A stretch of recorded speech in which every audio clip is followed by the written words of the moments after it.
Euh, Pardon. Je suppose que si vous regardez cette vidéo, c'est que comme moi, vous êtes fatigué. Et ce que je trouve génial, c'est que dans 20 minutes, vous aurez retrouvé de l'énergie. Et ça, grâce à l'hypnose. Alors je marque le début de la séance pour que vous sachiez à quel moment vous lancez. Et puis surtout, bon, je ne le demande pour ainsi dire jamais, mais si vous pouvez partager cette séance d'hypnose avec d'autres personnes, ce serait génial parce que les gens connaissent l'hypnose pour dormir, pour lutter contre le tabac, mais rares sont les gens qui savent que ça peut être utilisé pour récupérer de l'énergie. En fait, la récupération qu'on a après une séance d'hypnose est proche de celle d'une sieste. Donc, je vais vous donner deux preuves en quelque sorte. La première, ce sont les gens qui font le tour du monde à la voile. Ils utilisent très couramment l'hypnose pour récupérer de l'énergie. Et puis une deuxième preuve, j'ai eu la chance d'interviewer Bertrand Piccard, qui est un homme assez exceptionnel et qui a inventé et fait le tour du monde à bord d'un avion solaire. Et il ne pouvait pas utiliser de café parce que ça marche pas bien pour lutter contre le sommeil. Donc il a utilisé l'auto-hypnose pour tenir. Et croyez-moi, c'était un défi assez surhumain. Quand pouvez-vous faire cette séance? Absolument quand vous voulez. C'est très facile.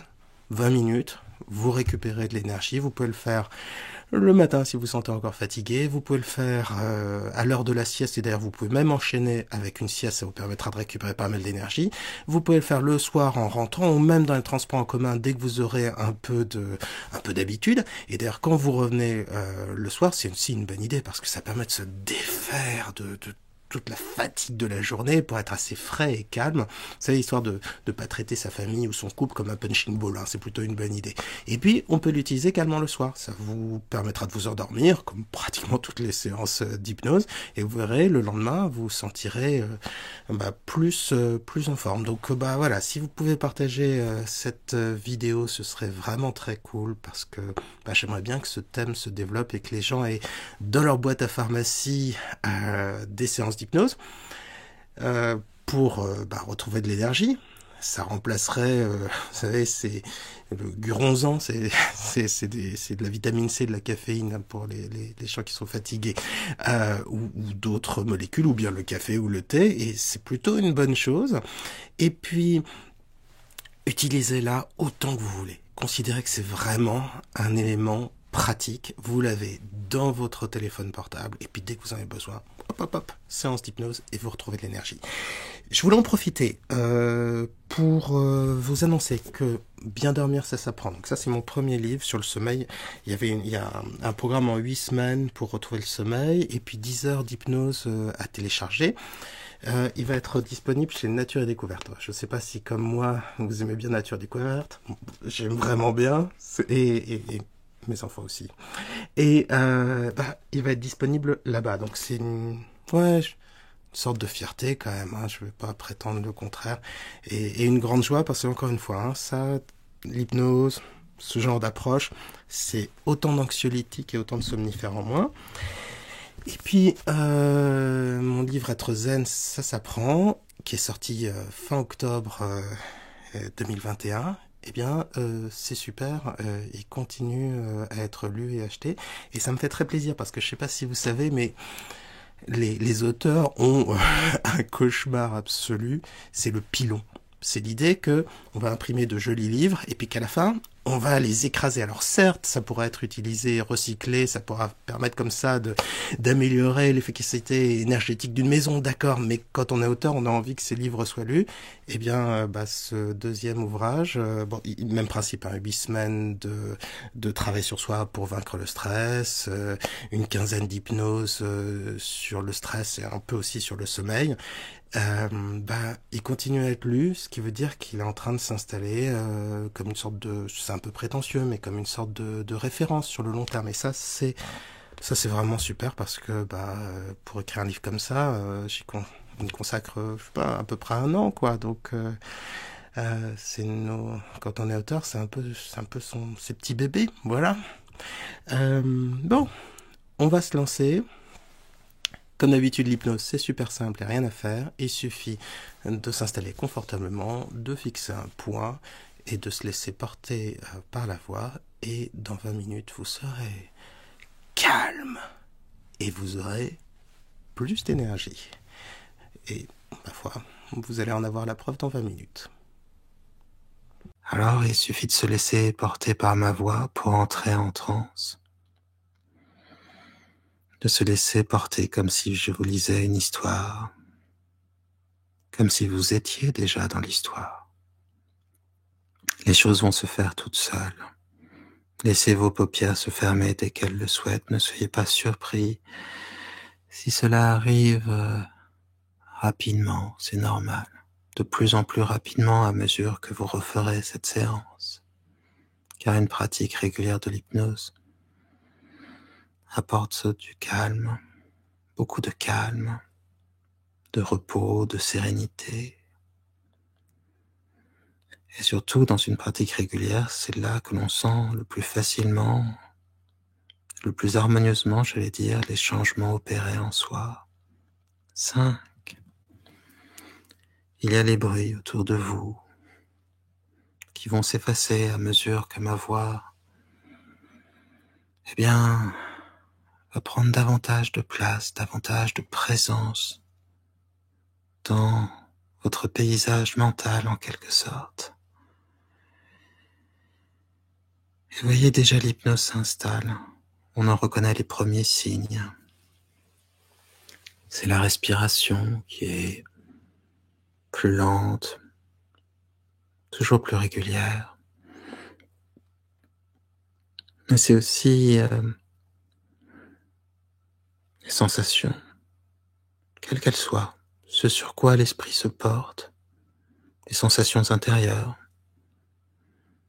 des choses aussi simples que le contact de l'air contre le visage, mais ça pourrait être la lourdeur des bras, des jambes, ça pourrait être la perception de la respiration profonde et lente, ça pourrait être la sensation du volume du corps, la perception des endroits chauds ou froids dans le corps.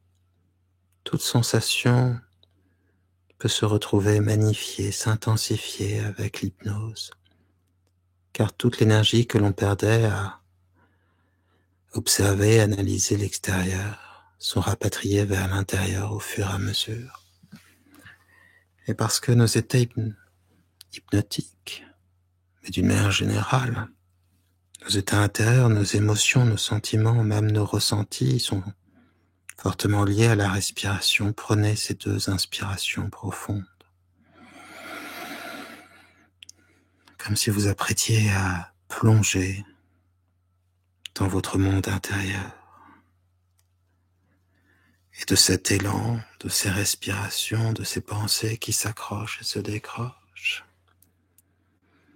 de ces pensées qui se forment, se déforment, forment d'autres formes de la manière si particulière qu'est l'inconscient de créer, de penser. C'est comme si l'inconscient rêvait vos pensées pour que le conscient les observe ou que vous puissiez les vivre tout entiers dans l'hypnose. Alors, la respiration devient plus profonde, la respiration plus lente et régulière, et vous sentez ces racines de calme, cet air frais que vous inspirez qui se diffuse dans les poumons.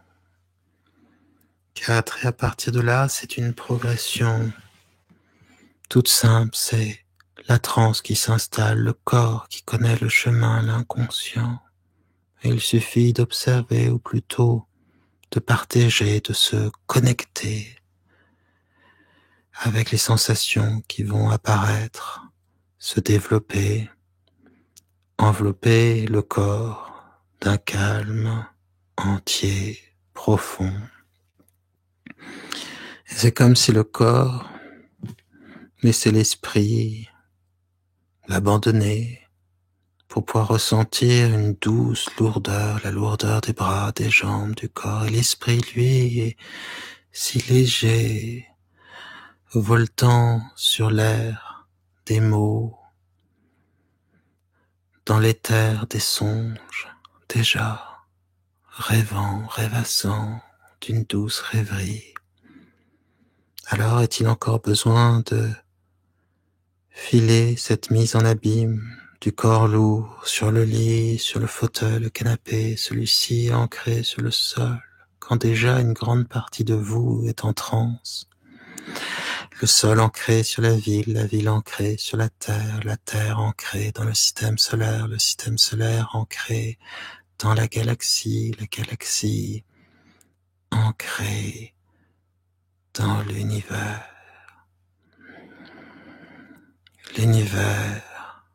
ancré dans le temps, et le temps solidement ancré en vous.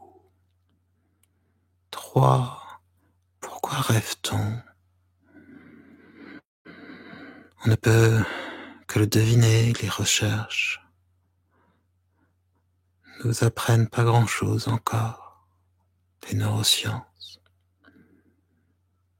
Pourquoi rêve-t-on? Certainement pour,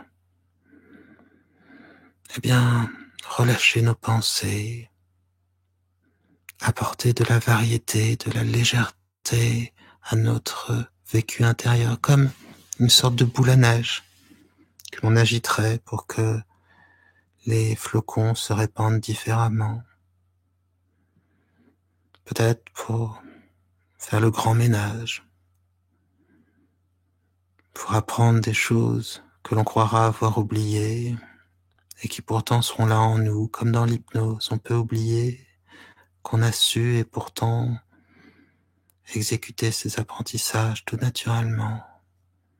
Alors, dans le rêve de l'hypnose, dans l'inconscient, le subconscient, le préconscient, quelle qu'en soit la limite et quel qu'en soit le nom, dans cette co-construction du moi, dans cette manière simplement de dire ce que l'on appréhende, que formal, et qui pourtant est en nous, qui pourtant est nous,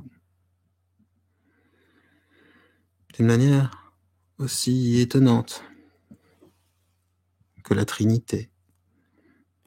Le conscient, l'inconscient, le préconscient. On les divise, on leur donne des noms différents et pourtant c'est nous, toujours nous et encore nous.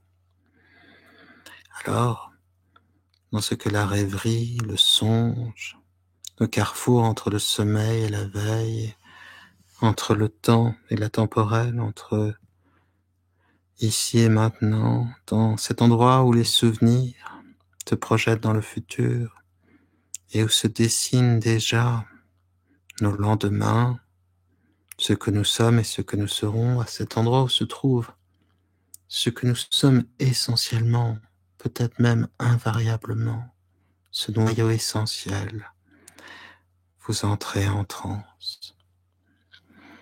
2, alors que vos pensées s'accrochent et se décrochent, s'accrochent et se décrochent. Alors que faire? Ce faisant se faire, n'être rien d'autre que ce que l'on sait faire.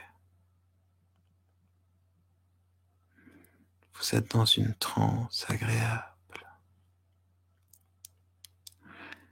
Et ma voix et votre respiration et tous les mots qui vont suivre vont vous emmener dans une transe de plus en plus douce, de plus en plus calme.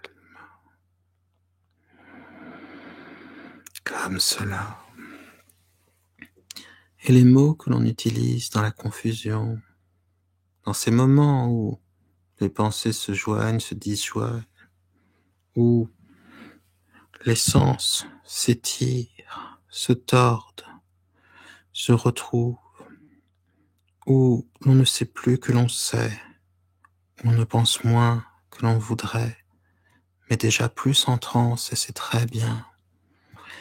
Dans ce carrefour entre tous les possibles, dans cet entrechoquement, dans ce chaos, facteur de calme, vous entrez en transe.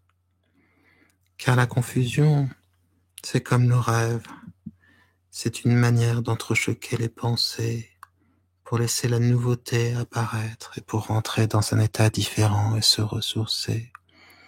C'est pour ça que je l'utilise tant dans les séances d'hypnose, pour offrir à chacun la possibilité de rentrer en transe malgré sa tentation du contrôle, malgré ses pensées, son intelligence, et d'accéder à cette chose innée et formidable qu'est la transe.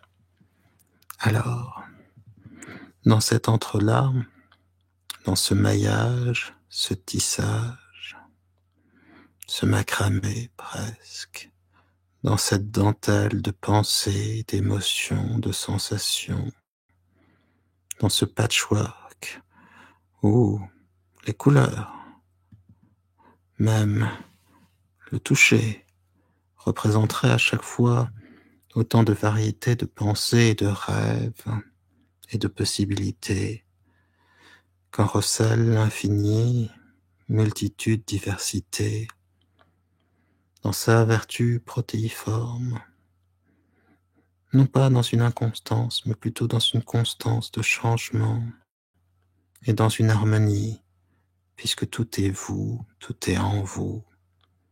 C'est l'inconscient qui s'exprime. Vous entrez encore plus en transe. Et maintenant, j'aimerais simplement que votre inconscient offre à votre corps le repos le plus complet. Qu'est-ce que c'est que le repos? Comment se repose-t-on? On s'allonge, bien sûr, et on laisse l'immobilité la plus totale gagner les membres, les bras, les jambes, puis le corps entier. Et quand tout le corps est complètement immobile, c'est presque avec surprise qu'on observe que la respiration continue de bouger les poumons, de se remplir, de se vider, mais dans un rythme, avec un rythme si lent et régulier. C'est comme si on tournait la clé du contact pour éteindre le moteur. La voiture s'arrête. Le moteur ralentit, s'éteint tout à fait, ne fait plus de bruit. Et le moteur se refroidit. Et bien de la même manière, votre esprit inconscient permet au corps d'accéder à la plus merveilleuse des immobilités. Tout est lourd, calme et immobile. Et c'est pour ça que tout se repose. Parce que maintenant, votre corps n'a presque plus besoin d'énergie. Le conscient qui consommait tant de sucre se tait de plus en plus. Les muscles qui brûlaient l'énergie pour bouger, soulever, eh bien, eux aussi connaissent le repos. Et ce repos va jusqu'aux paupières. On peut sentir qu'elles sont vraiment lourdement fermées. Mais elles reposent avec douceur sur les yeux, comme pour les protéger de la violence de la lumière, des couleurs du monde. Un voile de repos posé sur la vue. Et les oreilles aussi se reposent, en cela que ma voix, plus lente et plus douce, a remplacé la plupart des bruits. Et de la même manière, le corps engourdi ne se fatigue plus à ressentir le toucher, ou d'une manière très diffuse, globale. Tout le corps est au repos, le métabolisme au ralenti. Et c'est pour cela que le corps est si lourd, les pieds très lourds, les jambes très lourdes, les bras, le torse, même les idées sont lourdes, les idées conscientes. Et c'est comme si on s'enfonçait dans un calme, un repos récupérateur. Il suffit d'évoquer cette idée à votre esprit inconscient, de lui suggérer qu'il pourrait visualiser un air calme, bleu, chargé de sérénité, de repos.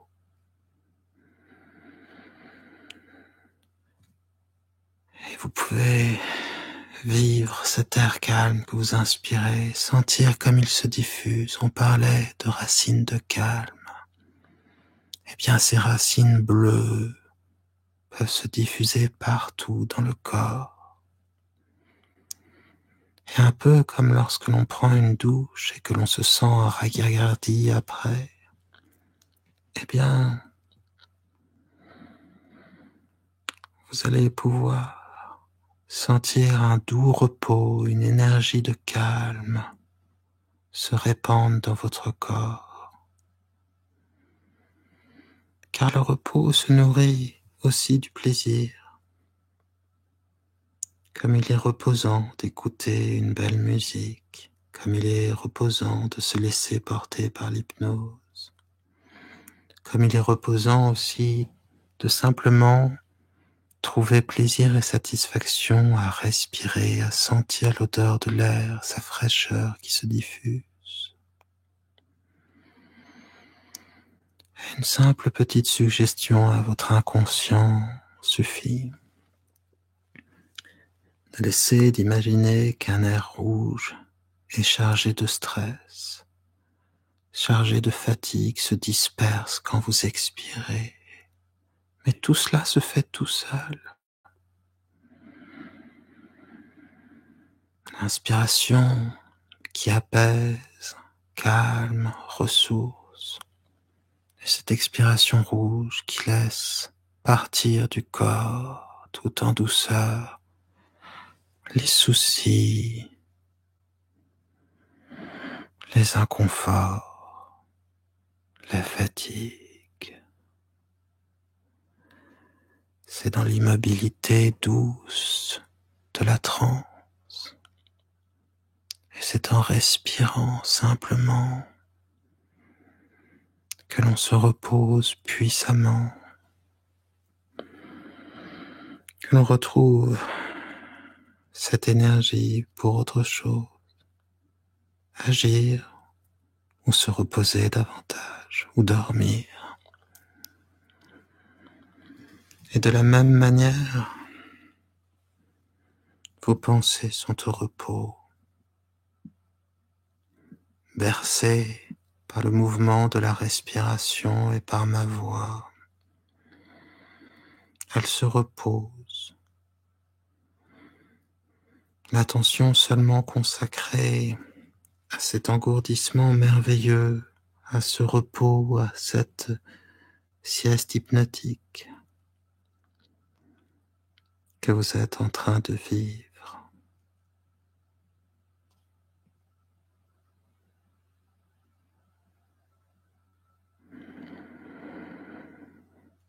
On ne devient plus que le corps, lourd et calme et serein.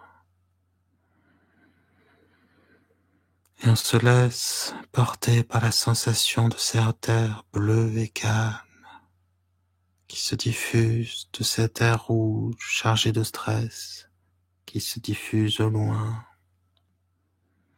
fuit le corps. Un peu comme si on était en apesanteur ou bien dans un jacuzzi ou dans une mer très chaude qui vous porterait complètement comme dans la mer morte par exemple, où le corps entier est soutenu par l'eau. Quel bonheur cette immobilité profonde et calme.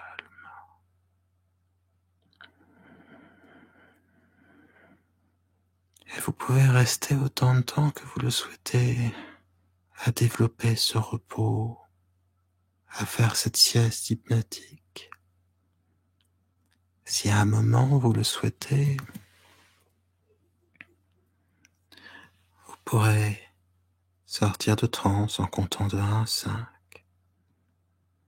Mais si vous préférez rester à vous ressourcer ou laissez-vous porter vers le sommeil,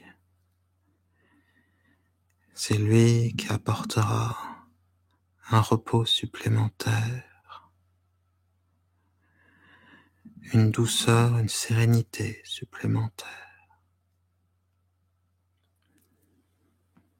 Et pour que maintenant, même les oreilles se reposent,